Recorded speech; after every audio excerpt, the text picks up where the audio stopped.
শুনেছি মোহর দেওয়া ব্যতীত মেয়েকে স্পর্শ করা হারাম। তাহলে যদি মেয়ের বাবা বা মেয়ের পরিবারের লোক এই পরিমাণ মোহর ধার্য করে যে ছেলের পক্ষে দেওয়া সম্ভব নয়, তাহলে এই অবস্থা ছেলের করণীয় কি? হ্যাঁ, বুঝছি আমি, প্রশ্ন কমন পড়ে গেছে, এই তো।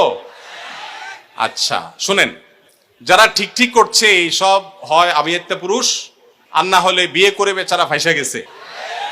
শুনেন, ভালো করে শুনেন। প্রথম কথা হলো যে মোহর ধার্য করলে সেটা দিতে হবে বাধ্য। আল্লাহ বলেছেন ওয়াতুন নিসা সাদুকাতিহিন্না নিহলা, তোমরা তোমাদের স্ত্রীদের মোহর পরিশোধ করে দাও, এটা তাদের প্রাপ্য অধিকার, এটা দিয়ে দিতে হবে, এটা ক্লিয়ার। তবে সে দেওয়াটা আপনি নগদও দিতে পারেন, পরেও দিতে পারেন। মোহর দেওয়া ছাড়া স্ত্রীকে স্পর্শ করা হারাম, এ কথা ভুল। প্রশ্নে যিনি লিখেছেন এটা সঠিক কোনো কথা না। তবে মেয়েরা একটা মাসালা জানে না, যদি মেয়েরা মাসালা জানতো বাসর ঘরে ঝুলাই ফেলতো আপনাদেরকে।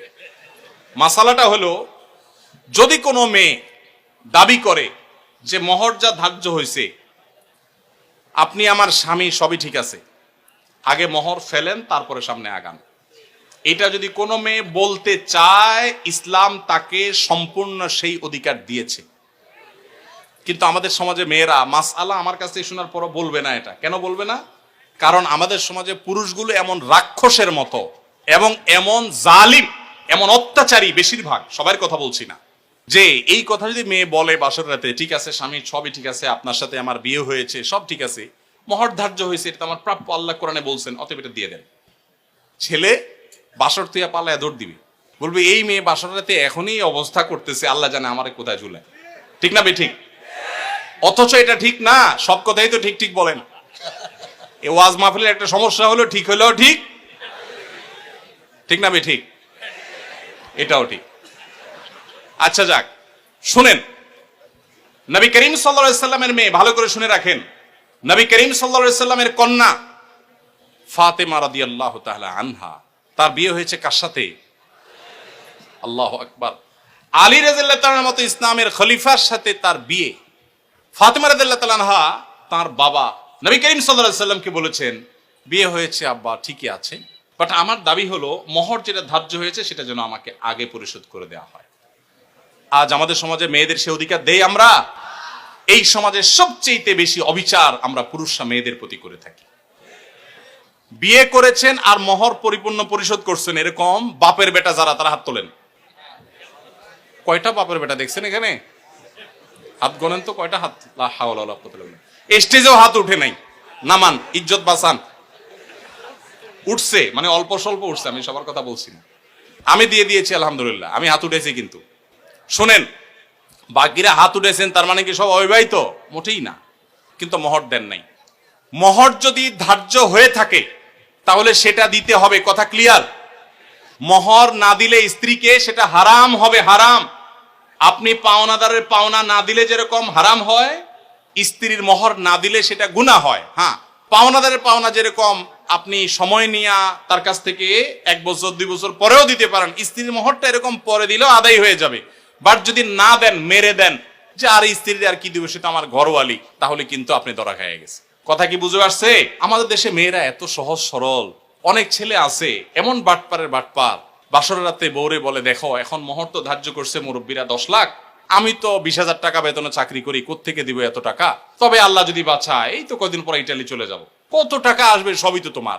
এইসব ফুসলানো কথা শুনে বেশিরভাগ সহজ সরল মেয়েরা বলে ফেলে, আরে কি বলেন, মোহর তো আমার লাগবে না, এসব কিছু আমার কিছু লাগবে না, এই মাফ করে দিল আর কি, ধরাটা খাইলো। এই জন্য সহজ সরল মেয়েদেরকে ধোকা দিবেন না। এখন কথা হলো, বাপ মা বেশি ধরে ফেলছে, কি করবেন? আমি এটা এর আগেও বিভিন্ন জায়গায় বলেছি, বুদ্ধি খুব সোজা, শিখাই দিব। যদি মোহর বাপ মা 10 লাখ 20 লাখ ধরে থাকে, এখন আপনিও রাজি হয়েছেন, আপনি রাজি হয়েছেন কেন? আমার বিয়েতে মোহর নিয়ে যখন আলাপ হয়, আলহামদুলিল্লাহ আমি নিজে কথা বলেছি, আমি বললাম দেখেন এর বেশি আমি পারবো না, আপনি অযৌক্তিক একটা ফিগার ধার্য করবেন, এটা আমি পারবো না, আমি যেটা পারবো সেটা দিব। এখন আমাদের সমাজে মোহরটা হয়ে গেছে ফ্যাশন। 10 লাখ 20 লাখ 50 লাখ, ওই ছেলের পেটের উপরে পাড়া দিলে 500 টাকার নোট 2-4টা বাইর হবে না, কিন্তু মোহর হলো 50 লাখ। আর মেয়ের বাপরা, অনেক মেয়ের বাপরা বিয়ের মহরানা বিশাল বড় একটা ধরার ভিতরে বিরাট বড় বাকাওয়াতি মনে করে। অনেক মেয়ের বাপরা এরকম করে। হাদিস শুনেন মেয়ের বাবারা, নবী সাল্লাল্লাহু আলাইহি ওয়াসাল্লাম বলেছেন ইন্না আযমান নিকাহি বারাকাতান আইসারুহা মাউনা, সবচেয়ে সেই বিয়েটা বরকতময় হয় যেই বিয়েতে মোহর সবচেয়ে কম হয়। ভালো করে শুনেন মেয়ের বাবারা, যেই বিয়েতে মোহরের পরিমাণ কম ধরা হয় সেই বিয়ে বেশি বরকতময় হয়। আমি এর আগেও বিভিন্ন মাহফিলে চাক্ষুষ হাজির করেছি। যারা মুরব্বী আছেন এখানে খবর নিয়ে দেখেন 10 টাকা 15 টাকা 20 টাকা মোহর ধার্য করা হয়েছে। আপনি বলবেন সে আমলের 15 টাকা, বুঝলাম সে আমলের 15 টাকা, এখনকার 15,000 টাকা বা 1.5 লাখ টাকা, এর বেশি তো না। তখনকার 15,000 এখন 15 কোটি সমান তো আর না। কিন্তু তখনকার ওই 15 টাকার বিয়ে যতটুকু টিকছে এখন 50 লাখ টাকার বিয়ে অতটুকু টিকে না।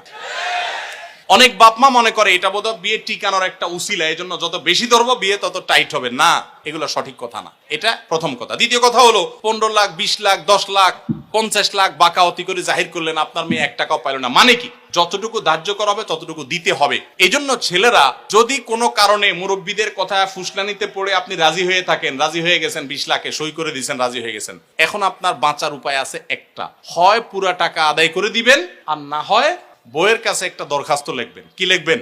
দরখাস্তে লিখবেন, বরাবর প্রিয়তমা স্ত্রী, বিষয় মোহর মওকুফের আবেদন, যথাবিহিত সম্মান প্রদর্শন পূর্বক নিবেদন এই যে আমি অমুক অমুক আপনার নাখান্দা স্বামী, বিবাহের সময় মুরব্বীদের পীড়াপিড়িতে রাজি হয়ে এত টাকা ধার্য হয়েছে, আমি রাজি হয়ে গিয়েছিলাম, তখন বুঝি নাই যে এটা দিতে হবে।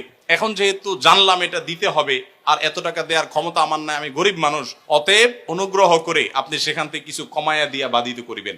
স্ত্রী যদি সেই অ্যাপ্লিকেশন গ্রহণ করে বলে ঠিক আছে তুমি গরিব মানুষ, যাও 50% মাফ করে দিছি বা 40% বা 90% মাফ করে দিছি, ঠিক আছে এত দাও বাকিটা মাফ, তাইলে আপনি মাফ পাবেন। আর যদি স্ত্রী মাফ না করে তাহলে বলবেন ঠিক আছে আমি আপনার থালা বাসন কোসন ইত্যাদি ধুয়ে দিব, এটার বাবদ আপনি কিছু মাফ করে দেন। মানে খোলাসা কথা হলো যেভাবেই হোক স্ত্রীর কাছ থেকে আপনাকে মাফ আদায় করতে হবে। চেষ্টা করবো তো আমরা সবাই। মোহর আদায় করা ছাড়া কোনো মানুষ যেন মারা না যায়। সবাই দিবেন তো ইনশাল্লাহ মোহর? মোহর আদায় করে দিবেন। বেশি হয়ে থাকলে স্ত্রীকে বুঝান। আমি যদি একটু রসিকতা করে বলেছি, আপনি বুঝান স্ত্রীকে, দেখো বেশি হয়ে গেছে, তুমি তো দেখতেছো আমার অবস্থা, এখন তুমি একটু স্যাক্রিফাইস করো, আন্ডারস্ট্যান্ডিং করেন। সে যদি কমায় দেয় তাহলে সেটা জায়েজ আছে, কোনো অসুবিধা নাই। এজন্য কাঠি কিন্তু বইয়ের হাতে। যাদের মোহর বেশি ধরা হয়ে গেছে বইয়ের সাথে বেশি তাফালিং করবেন না, নরম নরম সুরে মাফ করায় নিবেন অন্তত।